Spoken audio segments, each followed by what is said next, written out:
2019 সালের 16ই মার্চ, ঠিক আছে, 16 মার্চ 2019, ঠিক আছে। দেখো কিভাবে করবে 2019, একে আমরা এইভাবে ভাঙবো। 2019 সাল তো, তাহলে প্রথমে ভাঙবো আমরা 2000 সাল। 2000 সালে অড ডেজ 0 হবে। 400 বছরে যতগুলো গুণিতক বছর সেখানে সেই বছরগুলোর অড ডেজ হচ্ছে 0।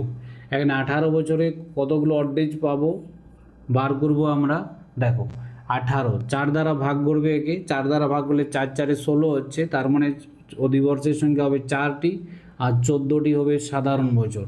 তাহলে প্রতিটি লিপ ইয়ারে 2টো করে অড ডেজ, আর সাধারণ বছর 1টি করে। তাহলে এখানে টোটাল দিন সংখ্যা হচ্ছে 4 দুগুণ 8 আর 14 হচ্ছে 22। 22কে যদি আমরা 7 দিয়ে ভাগ করি তাহলে এখানে 1 ভাগশেষ থাকবে, 3 7 21, মানে অড ডেজ হচ্ছে কত 19। 18 বছরে অড ডেজ পাচ্ছি আমরা 1টি। এবার দেখো 2019 সালের জানুয়ারি থেকে মার্চ 16ই মার্চ পর্যন্ত কতদিন সেটা আমরা বার করব, ঠিক আছে। তাহলে 1 জানুয়ারি 2019 সালের 1 জানুয়ারি টু 16 মার্চ, ঠিক আছে, 16 মার্চ সর্বপ্রথম আমরা দিন সংখ্যা বার করব, তারপর অড ডেজ বার করব।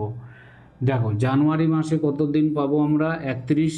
ফেব্রুয়ারি মাস হচ্ছে, দেখো 2019 সালের ফেব্রুয়ারি মাস হচ্ছে কি না 28, ঠিক আছে, 28, কারণ এটা হচ্ছে 2019 সালটা হচ্ছে তোমার সাধারণ বছর, ঠিক আছে। এবার জানুয়ারি ফেব্রুয়ারি মার্চের হচ্ছে আমরা এখানে পাচ্ছি কত 16 দিন।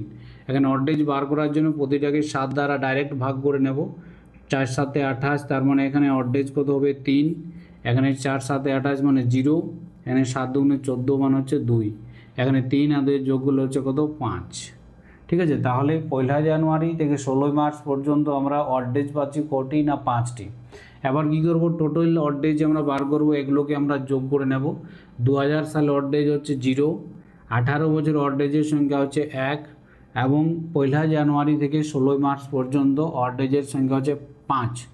যোগ করে নাও 0 + 1 + 5, তার মানে এখানে odd days total odd days আমরা কত পাচ্ছি না 6। 5 + 1 6, আর 6 মানে কী বার হবে না শনিবার।